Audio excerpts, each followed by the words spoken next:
que sientes, lo que piensas. Hablamos claro, sin censura ni promesas. Y ya estamos en nuestro segmento de podcast. Usted, lo más normal, lo que siempre ocurre es que cuando escuchamos el término la oveja negra de la familia, la oveja negra del grupo de amigos, siempre empezamos a utilizar cosas peyorativas. Ah, no, la oveja negra es porque es el vago, porque el que no estudió, el que no trabaja, el mediocre, y bueno, nos podríamos quedar hablando de muchísimas cosas negativas que se relaciona a este término de oveja negra. Pero no necesariamente es eso. Aquí justo les voy a leer un extracto de por qué pensé en este tema. La oveja negra de la familia es aquella que decidió hacerlo diferente, que más allá de su crianza, de sus modelos, de sus creencias infundadas, quiso tomar un rumbo no transitado. Pero yo no soy la experta, aquí hablamos con expertos. Por eso ya les doy la bienvenida y la presento a Adriana Tamayo. Ella es psicóloga colombiana que está de visita y qué privilegio tenerla aquí en Sin Peros ni Rodeos. Adriana, bienvenida. No, muchísimas gracias a ti. Gracias por esta invitación en este hermoso programa. Y bueno, ese tema cuando se escucha de la oveja negra, creo que es un término que lo podemos escuchar muy fácilmente en todas las familias, especialmente en las numerosas, ¿no? Entonces, es que está la ovejita negra, ¿sí? Porque es una niña o es un niño que hace las cosas distinto, ¿cierto? Pero muchas veces, cuando los psicólogos empezamos a construir ese perfil o a detectar o a evaluar, nos encontramos con grandes riquezas en esas ovejas negras, ¿no? Empezando que el negro es un color sobrio, diferente, ¿no? Y que combina con todo. Que combina con todo. Y es el término de oveja que es tan hermoso también, aún mayor, que es de virtud, de docilidad, porque todos lo tenemos por naturaleza. El principal aprendizaje del ser humano es el aprendizaje por modelo.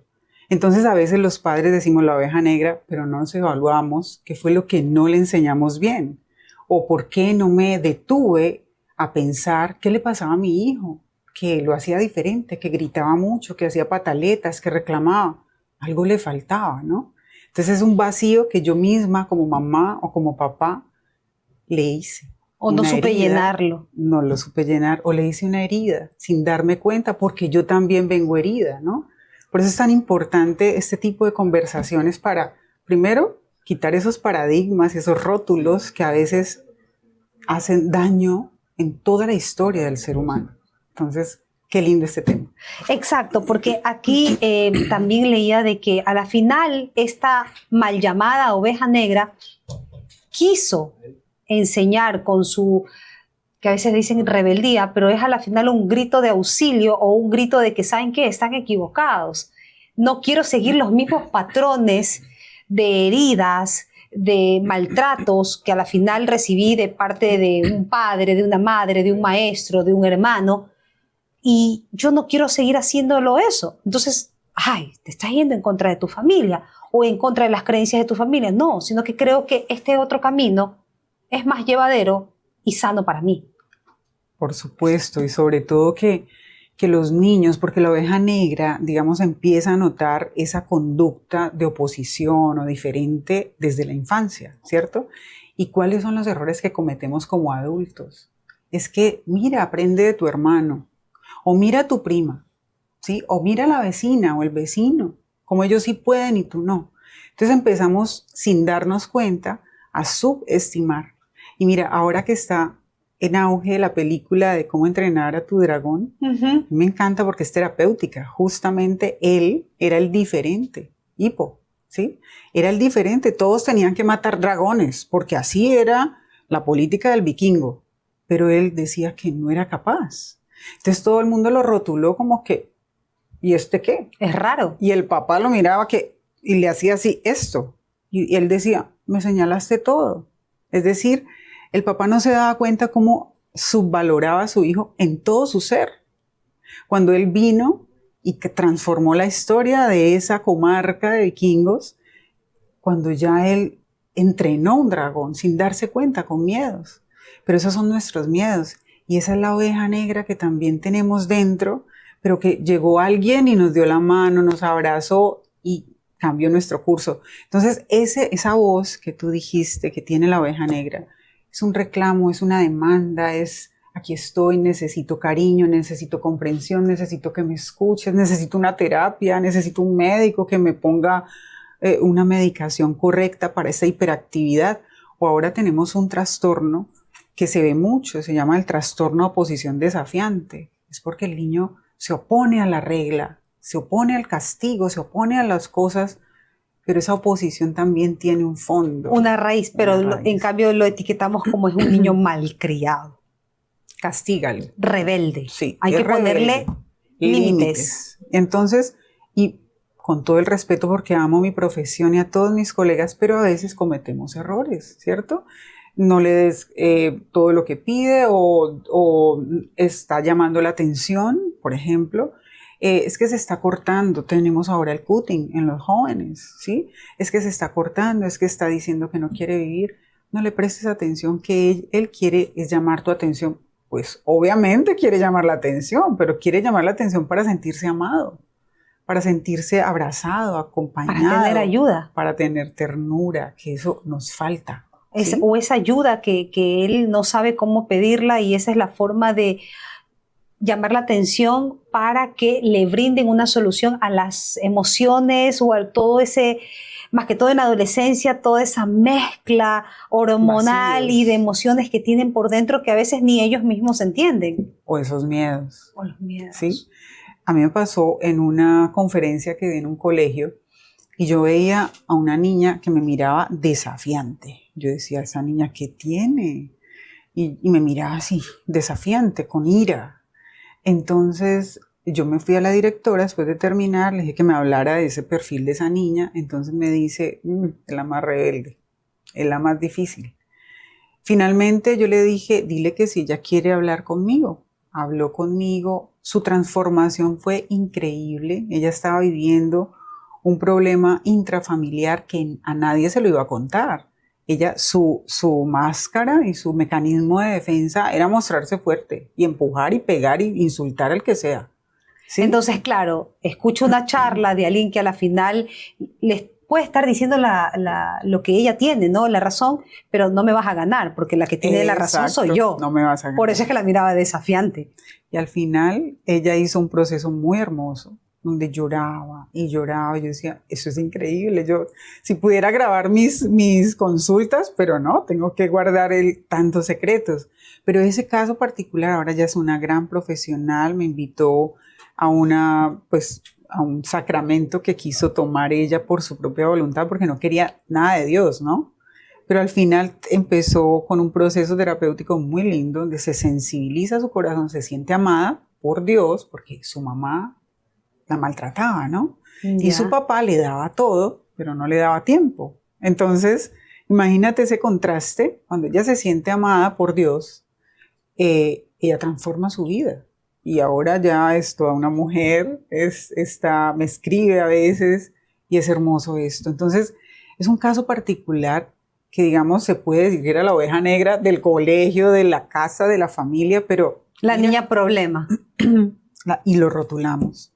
Y eso se lo creen nuestros niños, nuestros jóvenes, y se nos olvida que estamos haciendo parte de esa construcción de la historia de los grandes hombres y mujeres del mañana. Entonces, a veces siguen con esta máscara, con este mecanismo de defensa, y así se van hasta adultos. Y entonces el conflicto en la pareja, el conflicto en el trabajo, el conflicto en todas partes. Pero si podemos hacer algo hoy, a tiempo, pues aquí estamos, ¿no? Más que todo cuando estas personas creen que está mal, empieza incluso a desvalorizarse. Porque como todo el mundo solo le dicen cosas negativas y a la final él, no es que soy malo, sino que creo que no es correcto seguir por este camino, como yo le decía al inicio, sino por el de acá. Pero empiezo a desmerecerme porque todo el mundo me está atacando, como oveja negra, etiquetándola, ¿no? Y como decíamos, no es necesariamente es una mala persona. No, es un diamante que está oculto, pero nosotros tenemos que ayudarle a que brille, pulirlo. Claro, y son dos extremos, ¿no? Eso lo vamos a dejar para después de la pausa. Estamos conversando con Adriana Tamayo, ella es psicóloga colombiana que tenemos la dicha de que esté con nosotros compartiendo en este segmento de podcast. Hacemos una pausa chiquitita y ya volvemos con más aquí en Sin Peros ni Rodeos.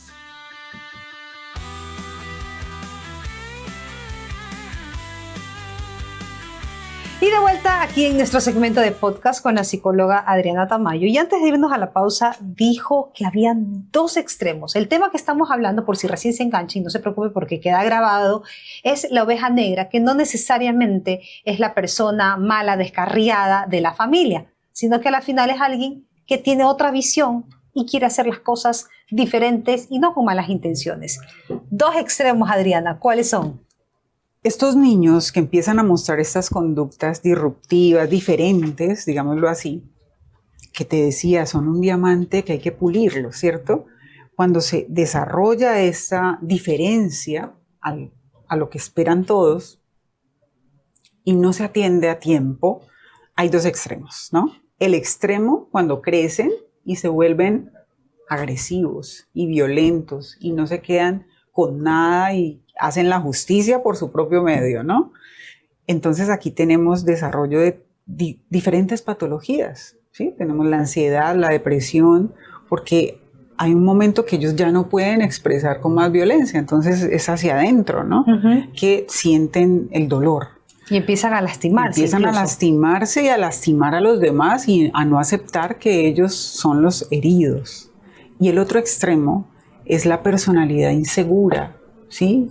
Que se encierra, que no habla, introvertida, que no es capaz de preguntar ni siquiera en clase, que no es capaz de hablar en público, que no es capaz de expresar. Entonces, ¿por qué te lo digo? Porque es importante que los padres de familia o los tutores empiecen a detectar a tiempo cuál es la conducta que está mostrando este niño sin compararlo con otros, sino que tiene una dulzura, pero también tiene esto de aquí. Entonces hay un contraste, por eso decimos negro, oveja negra, que no está bien utilizar ninguno de esos términos. O sea, es un rótulo, como cuando un niño se mueve mucho, entonces es hiperactivo. La hiperactividad es un trastorno, no lo podemos diagnosticar así. Es un niño hiperkinético, tiene movimiento, ¿sí? E incluso conocí un caso que, claro, lo que pasa es que es malcriado y resulta que el niño tenía TDAH. Entonces era otra cosa completamente diferente que no dependía de él, porque él tenía esa condición, pero siempre lo etiquetaron como malcriado. Malcriado. Ahí va. ¿Y ese malcriado cómo lo van a etiquetar después, cuando crece? La oveja negra. Exacto. Porque el malcriado no fue atendido a tiempo. Nunca quiso hacer caso. No, pero lo que pasa es que ayer justo teníamos ese caso. Alguien me decía, es que este niño no sirvió para el estudio. Nunca se concentraba, estaba así, no, lo metimos a la universidad. Y yo le dije, no lo atendieron. Era TDAH. Él necesitaba un neurólogo pediatra que le acompañara en esto, lo ayudara a enfocarse, ¿sí? Con la medicación correcta y ya, y una terapia ocupacional y su psicoterapeuta. Ay, nunca pensamos en eso, imagínate. Después de que él ya creció, obviamente. Entonces, es muy importante la función de nosotros como adultos al lado de nuestros hijos, de nuestros niños o de los niños que, aunque no sean nuestros hijos, pero están cercanos, podemos darle una gotica de amor y también una lucecita a esos papás que no están haciendo las cosas, están rotulando o están volviéndose también ellos agresivos porque el niño le sacó la rabia, ¿sí? Decimos en nuestro país, me sacó la piedra, entonces por eso le pegué. Hay que tener cuidado con eso, ¿sí? Porque el amor transforma, la comprensión transforma, sin perder el principio de autoridad, porque es muy importante, el principio de autoridad es un don, pero no lo sabemos usar. ¿Sí? Entonces o somos muy flexibles y ahora se ve mucho porque todos los papás pues en el trabajo, entonces cuando estamos con los niños les damos todo el permiso. Es que te has vuelto permisivo, ¿no? O les damos todo lo que pidan, ¿sí? La parte material y ya eso como que sana un poquito, pero esa ya es el vacío del papá o mamá. Y no es la respuesta que necesitan nuestros hijos, porque nuestros hijos necesitan tiempo. ¿Sí? Necesitan el cuento, que se lo leas de noche. Por ahí estoy escribiendo un libro pensando en que vuelve a esa costumbre del cuento. Léeme un cuento, papá. Léeme un cuento, mamá. No importa la edad. Es que ahora creo que gracias a Dios y gracias a lo que va evolucionando este tema de la concienciación de que necesitamos tener salud mental, antes Antes se decía que no, que lo tienes muy mimado, no lo acostumbres a que esté metido en tu cuarto. Sin embargo, ahora hay esta cultura más de apego, de dale tiempo, porque antes decían, dale tiempo, que sea de calidad, no cantidad. Sin embargo, vemos que es calidad y cantidad. Ambas, porque es que tú dices, no, yo le doy 1 hora de mi tiempo de calidad, sí, pero no es necesario, no es Y las otras 23 horas o las otras 12 horas. Ausencia total, entonces no. Y algo que tocaste ahora, el apego, ¿no? Que eso es un tema vetado también en nuestra ciencia de la psicología. Cuidado con los apegos, no. Necesitan nuestros niños, todos necesitamos los apegos seguros, porque es que el abrazo y lo que comentaba ahora era de la mamá canguro, si no, no existiera eso, si un niño prematuro, ¿cómo sobrevive con una mamá canguro? Exacto. Porque ese es el apego que se hace necesario y seguro para un bebé, para su crecimiento, para su desarrollo, para sus múltiples inteligencias, inteligencia emocional, ¿sí? Inteligencia matemática, inteligencia en sus sentimientos, auditiva, en el arte. Para todo hay una inteligencia, entonces tenemos que alimentarla. Un último mensaje, Adriana, para ir ya finalizando esta entrevista que ha estado maravillosa. Bueno, voy a dar un mensaje para ambas partes, para el niño o adolescente que se ha sentido la oveja negra y otro para los padres que están a su lado, profesores. Para los niños, no eres una oveja negra. Eres una persona diferente, eres brillante y puedes llegar alto, no sabes hasta dónde puedes llegar, solamente es que te lo creas, ¿sí? Y el mensaje para los papás es no desaproveches esa oveja negra, porque esa persona es la más brillante, es la que más potencial tiene, tienes que aprovecharlo. Y para toda la sociedad, no le digamos a nadie oveja negra. Es una persona especial, todos somos especiales, somos un regalo, somos una creación divina que por ende traemos una connotación divina, porque somos imagen y semejanza de Dios. Entonces es amarlo, amarnos y amar a esos pequeños que necesitan de nosotros. Muchísimas gracias, Adriana Tamayo, psicóloga colombiana que nos ha visitado el día de hoy. Hemos tenido una conversación realmente enriquecedora, ¿no? Gracias a ti. Y estamos dejando un mensaje que ese es el objetivo de este espacio. Gracias, Adriana. Muchísimas gracias. Hacemos una pausa y ya volvemos con más aquí en Sin Peros ni Rodeos. Aquí no hay máscara, solo la realidad. Decimos lo que importa sin tanta vanidad. Vamos directo sin perder la dirección. Te hablamos de frente sin complicación. Sin peros ni rodeos, lo que sientes, lo que piensas. Hablamos claro sin censura ni